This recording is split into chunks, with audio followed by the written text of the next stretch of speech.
4 दिवसापासून येत आहो आणि एजन्सीवाले सांगतात की आज येतील, उद्या येतील, परवा येतील असे करून आम्हाला गुमराह करतात. आखाती युद्धाला आता जवळपास महिना पूर्ण होत आहे, मात्र या युद्धाची झळ सतत नागरिकांवर बसत आहे. आपण सध्या भंडारा जिल्ह्यातील या जाम गावी आहो. हे दृश्य आपण बघू शकता. या ठिकाणी हे शहरातील नव्हे तर एका खेडेगावचे आहे आणि या ठिकाणी नागरिकांनी सकाळपासूनच सिलेंडरसाठी रांगा लावलेल्या आहेत आणि सकाळपासून रांगेत उभं राहून सुद्धा सिलेंडर यांना मिळत नसल्याची ओरड यांच्याकडून होत आहे. या ठिकाणी पहाटे 4 वाजेपासून हे नागरिक इथं उभे आहेत. जाणून घेऊया थेट त्यांच्याकडून.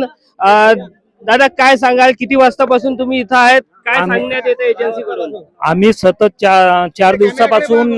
4 दिवसापासून येत आहो आणि एजन्सीवाले सांगतात की आज येतील, उद्या येतील, परवा येतील असे करून आम्हाला गुमराह करतात.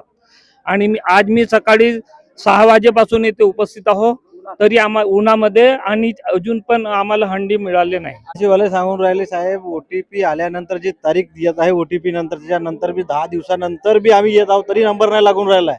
पहाटेपासून 5 वाजतापासून आम्ही येत आहोत तरी त्यांचा नंबर नाही लागून राहिला. आता ग्रामीण भागामध्ये अशी व्यवस्था आहे, काही लोक असे उपसपाडीची वेळ आलेली आहे.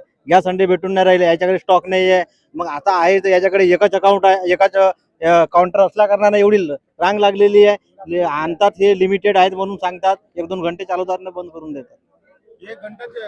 उन्हाची तीव्रता वाढलेली आहे, पारा 40 वर आलेला आहे. मात्र या ठिकाणी पाण्याची व्यवस्था नाही आणि उन्हापासून बचावाची व्यवस्था नाही आणि हे नागरिक आता रांगेत उभे आहेत. नितीन कुते, LS मराठी, भंडारा.